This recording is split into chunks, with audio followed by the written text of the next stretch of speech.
पटना से राजीव नगर में अतिक्रमण खाली कराने गए प्रशासन की टीम पर हुए हमले को लेकर पहुंचे जिलाधिकारी चंद्रशेखर सिंह ने बताया कि राजीव नगर में कुल 40 एकड़ जमीन है जिस पर अवैध रूप से निर्माण किया गया है, जिसमें मुख्य रूप से भूमाफियाओं द्वारा समिति का निर्माण कर जमीन की खरीद बिक्री की गई। इसके बाद वहां मकान बनाया गया। जिला प्रशासन द्वारा उन लोगों को 3 बार नोटिस दिया गया कि सभी लोग मकान खाली कर दें, लेकिन उन लोगों ने खाली नहीं किया, जिसके कारण आज सभी अवैध रूप से बने निर्माण को ध्वस्त किया जा रहा है। इस घटना में कई पुलिसकर्मी और सिटी एसपी भी घायल हुए हैं।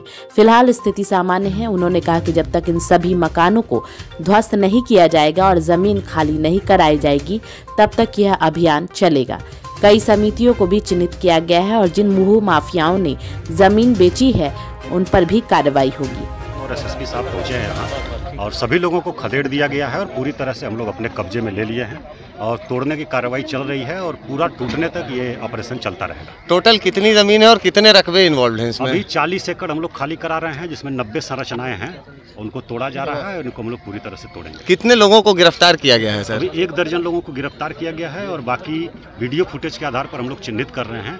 इनकी गिरफ्तारी हम लोग रात में करेंगे। कितनी समिति को चिन्हित किया गया है जो अवैध रूप ये इस जमीन को बेचते थे? इसमें पूरी तरह से भू माफिया, लैंड माफिया जो है वो शामिल हैं और अभी तक 3 समितियों को चिन्हित किया गया है। गृह निर्माण समितियां हैं जो आपस में नेक्सस बना करके अवैध ढंग से क्रय विक्रय कर रही हैं, भोले भाले लोगों को भी फंसा रही हैं इसमें और उनका अब नुकसान हो रहा है जो भोले भाले लोग लिए थे, क्योंकि इसके क्रय विक्रय पर पूरी तरह से रोक है। और जो हम लोगों ने नोटिस किया था उसमें हम लोगों ने पूछा था कि इन क्रय समितियों को, गृह निर्माण समितियों को ज़मीन कहाँ से मिली, जो इसके ज़मीन के मूल जो ओनर थे, रैयत थे, उनसे इनका क्या संबंध है, उनकी पुश्तैनी है या उन्होंने कोई केवाला सेल डीड से लिया है। तो ये किसी भी प्रश्न का उत्तर उनके पास नहीं है। अवैध ढंग से ये लोग नेक्सस बना करके सरकारी ज़मीन का क्रय विक्रय कर रहे हैं और खाली कराने पर इस प्रकार की विधि व्यवस्था कर रहे हैं लोगों को जुटा करके। जो लोग पकड़े गए हैं उसमें हम लोग देख रहे हैं कि कुछ लोग बाहर से भी बुलाए गए हैं, सिर्फ जिनका यहाँ है वो लोग नहीं हैं, वो कम हैं, बाहर से बुलाए गए हैं। तो पूरी तरह से संगठित अपराध के रूप में यहाँ किया जा रहा है। तो इसको हम लोगों ने चिन्हित किया है, FIR दर्ज करके और कड़ी कार्रवाई करेंगे हम लोग संगठित अपराध के रूप में। सिलेंडर को आग लगा के खेतों में फेंका जा रहा है सर? हाँ, वो कुछ उपद्रवी तत्वों द्वारा किया गया है, मामले को भड़काने के लिए किया गया है। उनको पकड़ लिया गया है, अरेस्ट कर लिया गया है, बाकी लोगों को भी कर रहे हैं। अभी 1 दर्जन लोगों को पकड़ा गया है। इन लोगों का कहना है कि हम कोलकाता से जाकर रजिस्ट्री करवाए हैं।